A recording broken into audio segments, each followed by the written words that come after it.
হঠাৎ করে হিয়ারিং এর নোটিশ পেলাম। হাতে নোটিশ পাওয়ার পর থেকেই কি মাথায় চিন্তা ঘুরছে যে কেন আপনাকে ডাকা হলো বা কোনো বিপদ হলো কিনা। একদম চিন্তা করবেন না, আমি এইমাত্রই একটি হিয়ারিং নোটিশ হাতে পেলাম এবং এখানে স্পষ্টভাবে ৩টি কারণ উল্লেখ করা আছে। আজকে ছোট এই ভিডিওতে আমি আপনাদের সহজভাবে বুঝিয়ে দেব কেন এই নোটিশ দেওয়া হয় এবং সেখানে যাওয়ার আগে আপনাকে কি কি প্রস্তুতি নিতে হবে। শেষ পর্যন্ত দেখুন, কারণ ৩ নম্বর পয়েন্টটি আপনার কাজ দ্রুত মেটাতে সবথেকে বেশি সাহায্য করবে।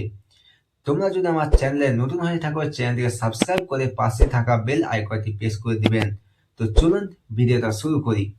তো দেখুন যে হিয়ারিং নোটিশ আসলে কি।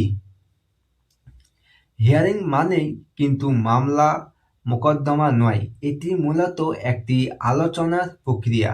যখন আপনি কোনো সরকারি প্রকল্পের জন্য আবেদন করেন বা কোনো দাপ্তরিক কাজ যেমন জমি মিউটেশন বা কাজ সংশোধন করতে যান, তখন কর্তৃপক্ষের কিছু যাচাই বাছাইয়ের প্রয়োজন হয়। তখনই তারা আপনাকে সরাসরি কথা বলার জন্য এই নোটিশটি পাঠায়। তো সেই ৩টি কারণের মধ্যে প্রথম কারণটি হচ্ছে যে নথিপত্রে তথ্যের গরমিল। নোটিশে লেখা প্রথম কারণটি হলো তথ্যের, যদি আপনার তথ্যের অসামঞ্জস্যতা, ধরুন আপনার আধার কার্ডের নামের বানান একরকম কিন্তু প্যান কার্ডের বা ভোটার কার্ডের অন্যরকম, অথবা আপনি যে ঠিকানা দিয়েছেন তার সাথে সাপোর্টিং ডকুমেন্টের মিল নেই। এই ধরনের ছোটখাটো ভুল থাকলে কর্তৃপক্ষ হিয়ারিংয়ের মাধ্যমে আপনার আসল পরিচয় বা সঠিক তথ্যটি ভেরিফাই করে নিতে চায়। তাহলে এবারে আসছে যে দ্বিতীয় কারণ, তাহলে কি?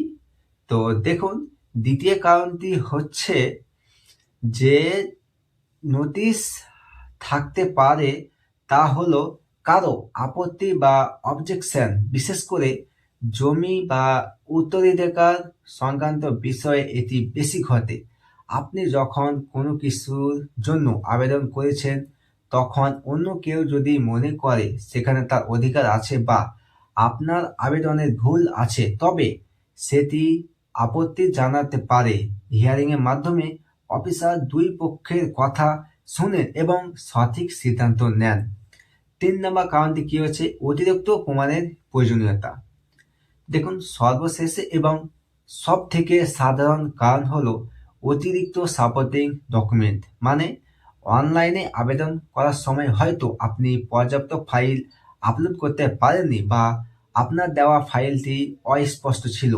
এক্ষেত্রে অফিসার আপনাকে সরাসরি দেখে আপনার অরিজিনাল ফাইলগুলো দেখতে চান এবং প্রয়োজন হলে কিছু বাড়তি ফর্মে সই করিয়ে নেন, যাতে আপনার কাজটি দ্রুত সম্পন্ন করা যায়। তাহলে আপনার করণীয় কি? তো দেখুন, নোটিশ পাওয়ার পর আপনার কাজগুলো হবে: ১ নম্বর হচ্ছে নোটিশে দেওয়া তারিখ, সময় এবং স্থান ভালো করে ডায়েরিতে নোট করে নিন। ২ হচ্ছে আপনার সব অরিজিনাল ডকুমেন্ট যেমন আধার কার্ড, ভোটার কার্ড, পর্চা বা প্যান কার্ড সাথে রাখুন। ৩ নাম্বার হচ্ছে প্রতিটি অন্তত ২ কপি সঠিক কপি করে রাখুন। ৪ হচ্ছে নোটিশে কোনো নির্দিষ্ট কোনো অফিসারের নাম থাকে, তবে সোজা তার সাথেই দেখা করুন। আশা করি আজকের এই তথ্যগুলো আপনাদের দুশ্চিন্তা কমাতে সাহায্য করবে। হিয়ারিং নোটিশ মানেই ভয় নয়, এটি আপনার কাজ এগিয়ে নিয়ে যাওয়ার একটি সরকারি ধাপ মাত্র।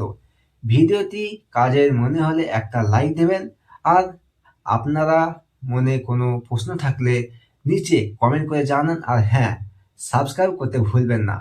সুস্থ থাকবেন, ভালো থাকবেন, দেখা হচ্ছে পরের ভিডিওতে। ততক্ষণ আপনারা ভালো থাকুন। ধন্যবাদ।